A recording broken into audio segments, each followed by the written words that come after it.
لا حول ولا قوة إلا بالله العلي العظيم أعوذ بالله من الشيطان الرجيم بسم الله الرحمن الرحيم الحمد لله رب العالمين والصلاة والسلام على سید الانبیاء والمرسلین وآلہ الطیبین الطاہرین المعصومین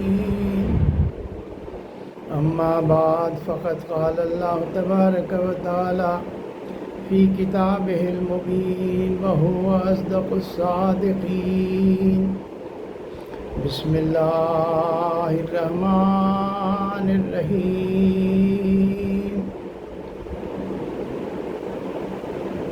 من المؤمنین رجال صدقوا ما عاهدوا اللہ علیہ فمنهم من قضى نحبه ومنهم ومن ينتظر وما بدلوا تبدیلا۔ عزاداران مظلوم،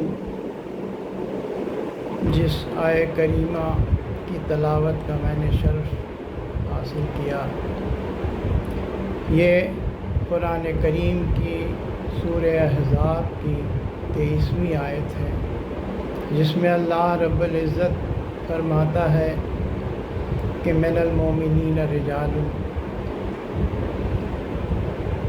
صدقوا ما عاهدوا علیہ فمنهم من قضى نحبه ومنهم من ينتظر وما بدلوا تبدیلا۔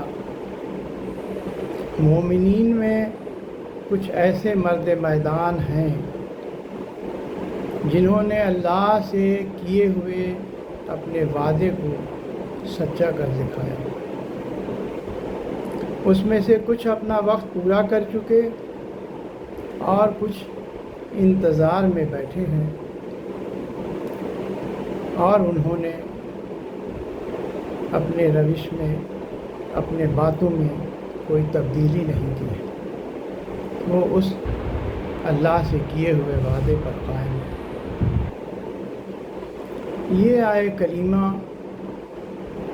شان نزول کے سلسلے میں مفسرین کے درمیان کئی طرح کی تفسیریں بیان کی گئی ہیں۔ شان نزول تو کبھی کبھی کوئی ایک ہوتا ہے، لیکن جو اس کے متن ہے اس کے مطابق سے اس کے عمومی مفہوم بھی ہوا کرتے ہیں۔ اہل سنت کے ایک بڑے عالم حافظ حسکانی، انہوں نے امیر المومنین حضرت علی علیہ السلام کی سند سے روایت کی ہے کہ امیر المومنین علی علیہ السلام نے کہا کہ یہ آیت اس کے مصداق ہم ہیں، اور میں نے جو اللہ سے وعدہ کیا میں اس کے پر قائم ہوں، میں شہادت کے انتظار میں ہوں، میں ہی ہوں جو شہادت کے انتظار میں ہوں، اور میں نے نہ اپنے روش میں کوئی تبدیلی کی ہے، نہ اللہ سے کیے ہوئے وعدے میں نے اپنی کوئی تبدیلی کی ہے۔ کچھ لوگوں نے، مفسرین نے شہدائے بدر اور شہدائے احد کی بھی اس سلسلے میں روایت کی ہے، لیکن جس حقیقت کی طرف میں آپ کو متوجہ کرنا چاہتا ہوں وہ یہ ہے کہ امام مظلوم جب مدینہ سے مکہ اور مکہ سے کربلا کی طرف روانہ ہوئے، اور کربلا میں روز عاشور تک انہوں نے اس آیہ کریمہ کی تلاوت کئی جگہوں پر کی ہے۔ جب جناب عبداللہ بن یقطر یا مصر ابن سعدادی دونوں کی جب وفات ہوئی، اس وقت بھی امام مظلوم نے اس آیہ کریمہ کی تلاوت کی۔ جب جناب مسلم ابن اوسیجہ کی شہادت ہوئی، اس وقت بھی انہوں نے اس آیہ کریمہ کی تلاوت کی کہ ہم نے جو اللہ سے وعدہ کیا ہے، ہمارے کچھ مرد میدان تو اس وعدے کو پورا کر کے جا چکے، اور کچھ لوگ ابھی بھی انتظار کر رہے ہیں، اور ان کے وعدے میں اور ان کی روش میں کوئی تبدیلی نہیں ہوئی ہے۔ آج محرم کی پہلی تاریخ ہے۔ اگر بغیر میرے کچھ بیان کیے ہوئے آپ کے دل محزون ہیں تو یہ ایک مومن کی نشانی ہے، اور آپ اس حدیث کے مصداق کہے جا سکتے ہیں جو رسول خدا نے کہا، ہمارے ائمہ خدا نے فرمایا کہ ہمارے شیعوں کی تخلیق ہماری بچی ہوئی طینت سے ہوئی ہے، اور انہیں ولایت کے پانی سے گوندھا گیا ہے۔ مشہور حدیث رسول خدا کی ہے کہ اِنَّا لِقَتْلِ الحسین حرارۃ فی قلوب المؤمنین لا تبرد ابدا۔ قتل حسین سے مومنین کے دلوں میں وہ حرارت پیدا ہوگی جو کبھی بھی قیامت تک سرد نہیں ہوگی۔ اور یہ آج بھی ہم اس حقیقت کو درک کر سکتے ہیں، ہم دیکھ سکتے ہیں کہ وہ جو تقریباً 1400 سال پہلے، سن 61 ہجری کے اوائل کا واقعہ ہے، اور آج 1444 ہجری کا آغاز ہے، لیکن اس حرارت میں کمی واقع نہیں ہوئی، بلکہ روزانہ اس حرارت میں اضافہ ہی ہوتا چلا جا رہا ہے۔ روزانہ ہم دیکھتے ہیں کہ اس حرارت میں اضافہ ہی ہوتا چلا جا رہا ہے۔ عزاداران امام مظلوم، آج پہلی تاریخ ہے محرم کی، امام مظلوم کا قافلہ صحرائے نجف کو عبور کر کے اپنی آخری منزل میں ہے۔ کل 2 محرم کو وہ کربلا وارد ہوں گے، وہاں امام کے خیمے لگائے جائیں گے۔ لیکن مکہ سے کربلا، یہ جو قافلہ 28 رجب کو مدینے سے چلا، اور اس کے بعد مکہ امام مظلوم 3 مہینہ سے کچھ زیادہ رہے۔ ترویہ کے دن یعنی 8 ذی الحجہ کو امام کو مجبور ہو کر کے مکہ چھوڑنا پڑا، اور کوفے کی طرف روانگی ہوئی۔ منزل بہ منزل کربلا کی طرف قافلہ آگے بڑھتا گیا۔ اس کے کیا اسباب ہیں؟ امام نے کیوں قیام کیا، کیوں گئے، اور ہر منزل کے الگ الگ کیا واقعات ہیں؟ اگر انشاءاللہ اللہ نے توفیق دی تو ایک ایک واقعہ میں آپ کی خدمت میں پیش کروں گا۔ جب صحرائے نجف کو یہ قافلہ عبور کر رہا تھا، اسی درمیان میں بہت سارے واقعات ہوئے، جس میں ایک واقعہ جناب عبداللہ ابن اختر اور مصر ابن سیدادی کا بھی ہے۔ اس موقع پر بھی امام مظلوم نے اس آیہ کریمہ کی تلاوت کی تھی کہ من المؤمنین رجال صدقوا ما عاهدوا اللہ علیہ ومنهم من قضى نحبه ومنهم من ينتظر وما بدلوا تبدیلا۔ وہ مرد میدان جو وعدہ کیا ان لوگوں نے، اس میں ابھی تک کوئی تبدیلی نہیں ہوئی۔ عزاداران مظلوم، آج ہم شیعوں کو بہت سارے مصائب کا سامنا ہے۔ پہلا مصائب تو خود اسلام کے متعلق ہے، اسی اسلام کے اور احیاء سنت رسول اور احیاء سیرت امیر المومنین کے احیاء کے لیے امام مظلوم نے قیام کیا، اور وہ اٹھے تاکہ یہ جو دین کی شکل کو مسخ کر رہی ہے حکومتیں، اس کو دین کو اللہ کے دین کو، اللہ کے قانون کو سربلندی عطا کیا جائے۔ یہ ساری باتیں آپ بھی جانتے ہیں کہ تفصیل کے محتاج ہیں۔ اللہ نے توفیق عنایت کی تو تھوڑا تھوڑا میں آپ کی خدمت میں پیش کرتا رہوں گا۔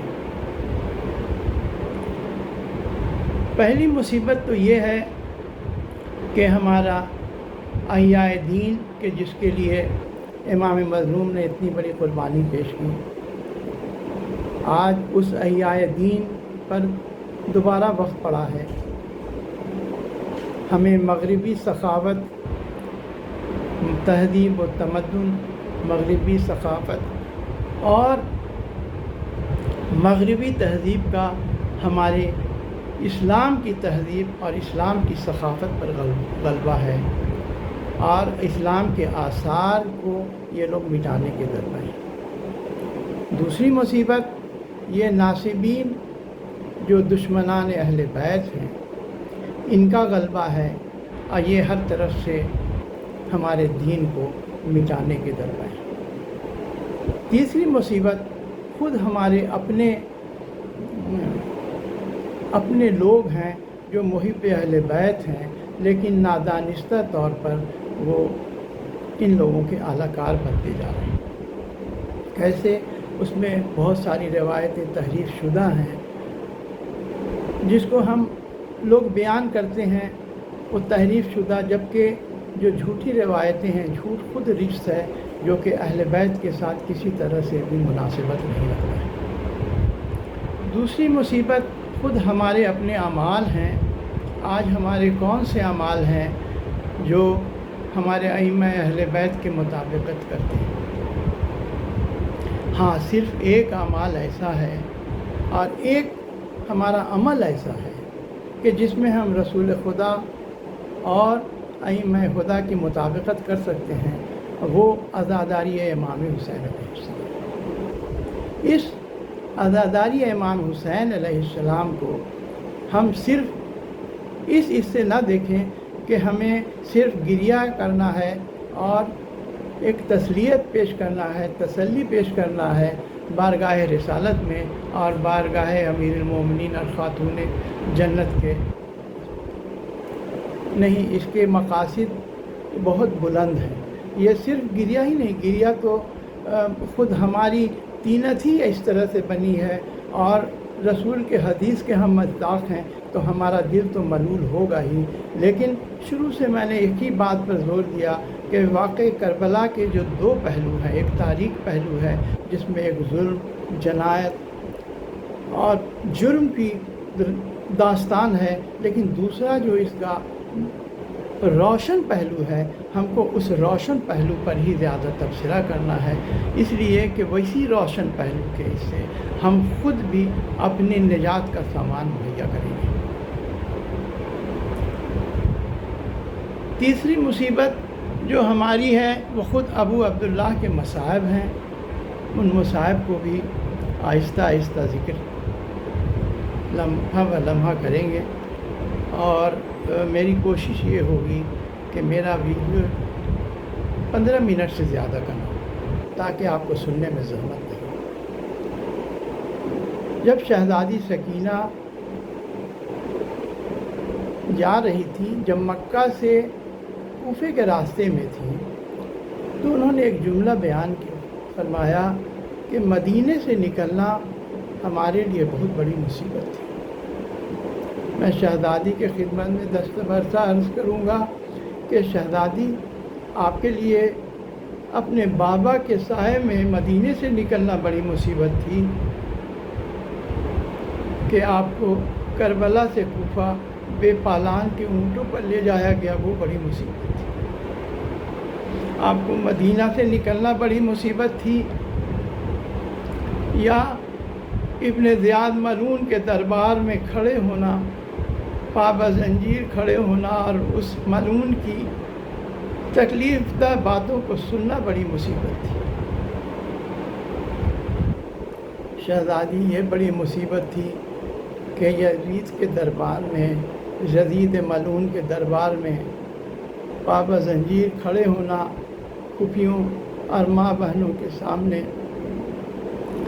وہ یزید بے ادبی کر رہا ہے اس کو برداشت کرنا، وہ یزید آپ کے بابا کے سر کے ساتھ بے ادبی کر رہا ہے وہ برداشت کرنا بڑی مصیبت تھی۔ گویا کہ ہر آنے والی مصیبت اپنی پہلی مصیبت سے بہت ہی زیادہ تھی۔ کہا جاتا ہے کہ امام مظلوم نے کربلا میں 6 جگہ گریہ کیا ہے، جس میں ایک جگہ وہ ہے جب وہ اہل حرم سے رخصت ہو رہے تھے اور خوش شہزادی سکینہ نے آ کے بابا سے لپٹ کر اپنی رخصتی کر وَسَيَعْلَمُ الَّذِينَ ظَلَمُوا أَيُّ مُنقَلِبٍ يَنقَلِبُونَ۔ بسم اللہ الرحمن الرحیم۔